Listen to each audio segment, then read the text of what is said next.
Everybody that I'm around on my personal circle is homesteading or doing permaculture gardening. And so when we start talking about it, we understand what each other are saying.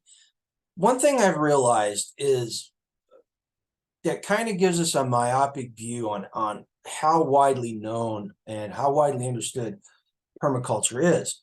And I'm finding out that the more that we're going to these festivals and talking to people and the more we're bringing people into the community, it's not as widely understood as what we would think from our circle. I figured I would do a series of videos on permaculture zones of use. Basically just a down and dirty primer on what they are and why they matter. So stick around. We're going to go into part one.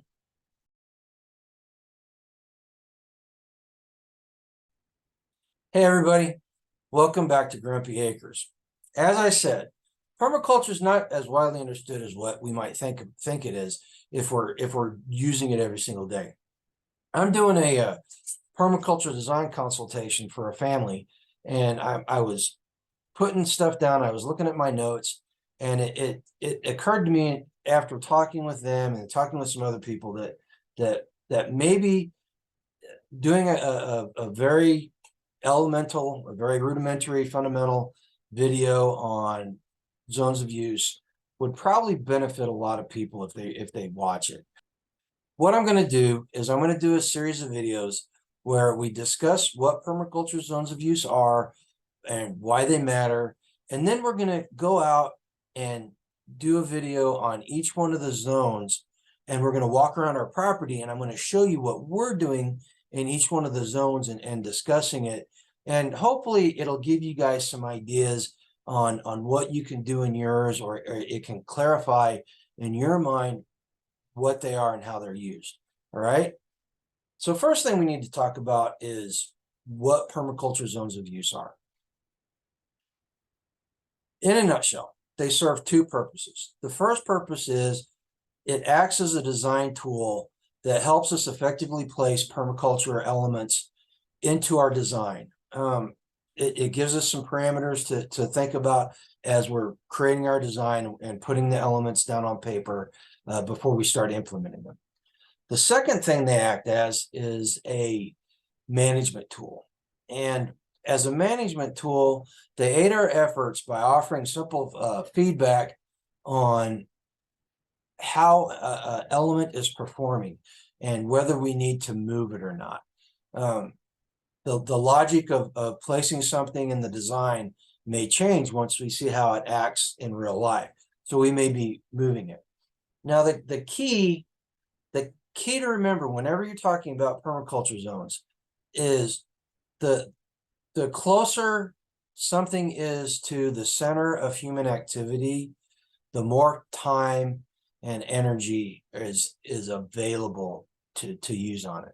And here's a little graphic I found that gives a pretty good representation. You can see the house is in the middle and the arrows go out in both directions. And it shows you the further away you get from the house, the less available time and energy it is. And the same place that I found this graphic had a little equation that I found to be very helpful in remembering this. So time equals frequency times duration. And in this case, duration not only means the amount of time we spend there, but the amount of energy we expend on that particular element.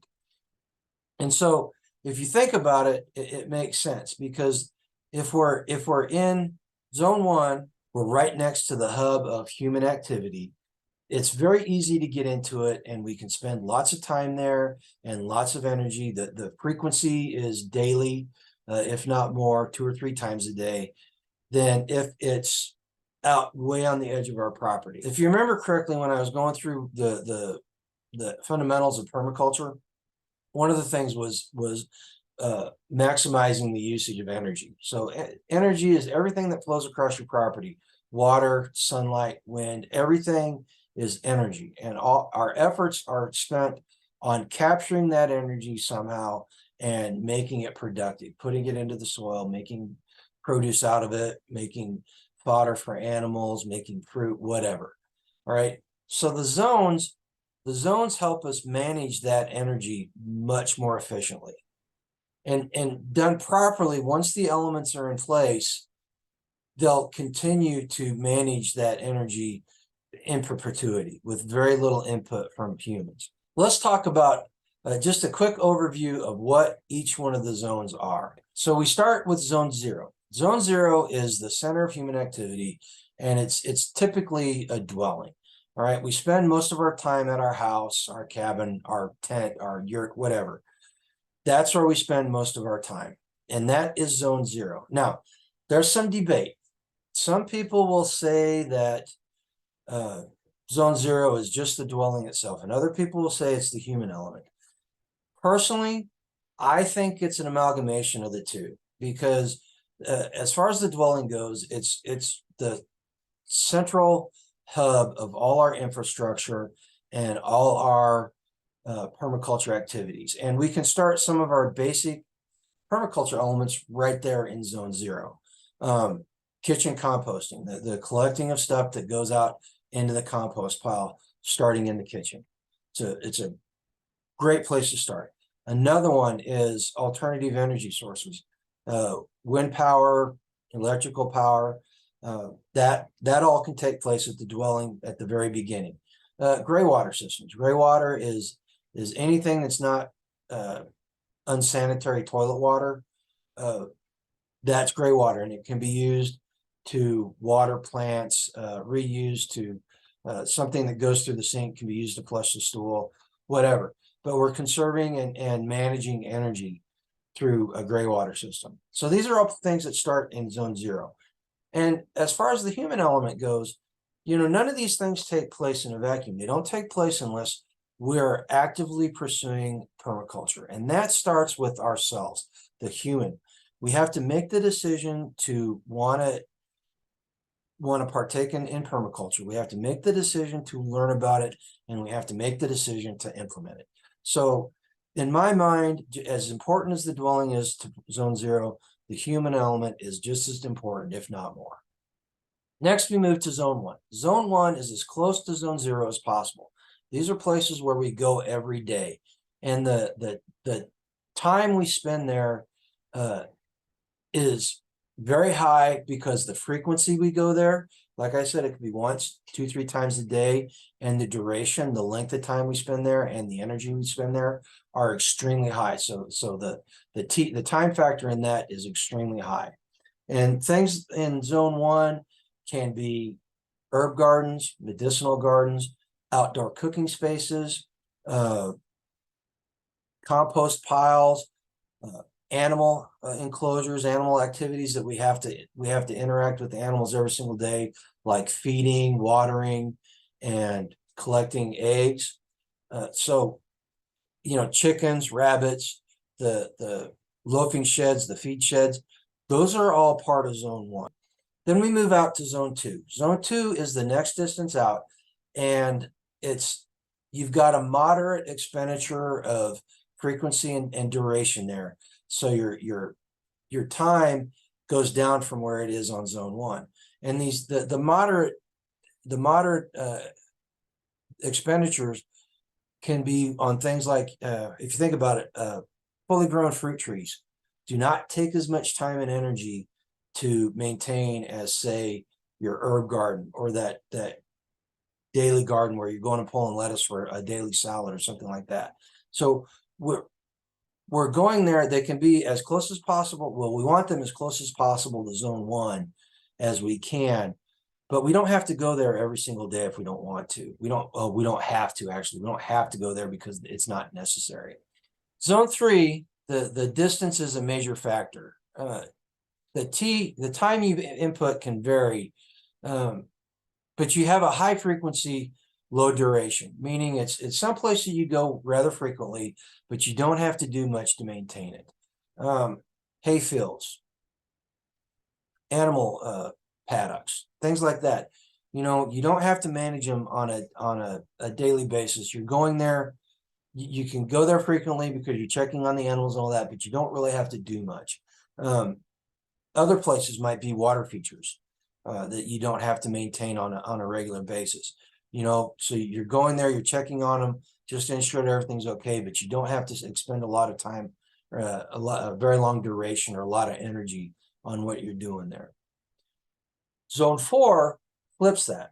So the major factor there is that the frequency is very low, but the duration is very high. And this can be, again, hayfields can fall into this. It just depends on how you're managing them. You know, a hayfield you can let grow all year long, so you're not going there very frequently. But when you do go there to harvest, you spend a lot of time right there, and then you're gone. Wild places where you're foraging food on a regular basis, like walnut groves where you're getting walnuts, or you're finding wild raspberry patches, or you're going hunting mushroom. You know, you don't go there very frequently, but when you go there, you spend a lot of time and energy collecting the product and the produce that happens there. And then we get to zone 5. And so zone 5 is your wild zone. This is where we want to spend very little time, very little frequency, very little input. Ideally, you want zero human activity taking place there. Now, one thing to understand about these zones is they can change. So if you've got a wilderness zone that's got a dump pile there, they've been dumping trash there that needs to be cleaned up. So that can be a temporary zone 4, or even a temporary zone 3 if you're spending a lot of time there and a lot of energy there cleaning that place up. But once you get done with it, you're going to let it revert back to a zone 4 or a zone 5, right? And then if we misplace, remember I said permaculture zones of use are management tools. If we place an element in a zone and we find that it's not acting like we thought it would, we may want to take and adjust the zone and adjust how much time and energy we're putting into it to let it go naturally about its business. And I've got a prime example of that on our property that I'm going to show you whenever we start doing the walking around videos. The 6 zones cover our entire property. And I can hear people right now, they go, I live on a suburban lot. I don't have this wilderness zone. You've got zone 5s. You've got zone 4s, you've got zone 3s. You could be living, you're living on a suburban lot, a quarter-acre lot. Your zone 1 can be your patio where you're doing patio gardening. Zone 2 can be your bigger garden where you're producing a lot more stuff. Your zone 3 may be almost non-existent. You know, your lawn, you know, go there. Then you've got flower beds and garden beds out along the edge of your property. Those would be your zone 4. And then zone 5 can be places in the just a little corner of the yard where you don't do anything, where, you know, it's hidden behind an outbuilding, or it's someplace that you just decide not to do anything with. So you've got those zones there, and you can utilize them just as effectively as somebody that's got 100 acres or 1,000 acres. All right. The key thing to remember with these zones is we're placing natural systems in it that they're gonna behave a certain way, and we want to make sure that we place them where they're going to be most effective, and we need to observe it and adjust as we go along. Well, that's basically permaculture zones of use in a nutshell. Let's go over a couple of the highlights. Let's talk about let's go over what we talked about. Okay, number 1, they're defined by the frequency and duration of human action that takes place there. We've got the daily zones, which are zones 1 and 2. We've got the moderate zones, which are zones 3, 4, and then we've got the no zone, the never zone, which is zone 5. We want to take every effort to place our fundamental elements into each one of the zones where they belong. And if used properly, permaculture zones can act as a framework that helps us put together a very productive system where everything interacts like it's supposed to and everything behaves like it's supposed to. Well, that's about it for this video. Like I said, the next the next video we're going to do, we're going to go out and we're going to walk around. We're going to start in zone 1. We're not going to do zone 0 because it's inside the house. And quite frankly, it's a construction zone in here constantly, and we have not got a lot of the proper infrastructure in, and I don't want to show people that until we've got more done. So you'll just have to bear with us on that one. But we're going to start in zone 1, and then each video we'll work our way further out, and we'll discuss what happens in each one of the zones. If you got any comments, anything you want to add about permaculture zones, anything you think I missed, or a comment you want to add that to elaborate on something I said, make a comment down below and we'll talk about it in the next video, and we'll respond to it. If you found this educational or entertaining, hit that thumbs up button and let YouTube know that you enjoyed it and that you want to see more of this type of content. Hit the notification bell so you know the next time one of these videos rolls out, or one of Yoda's cooking videos, or one of our full spectrum preparedness videos. Go ahead and hit that notification button so that you know when that happens. Most importantly, folks, I want you to go out and live a life done free. Take care.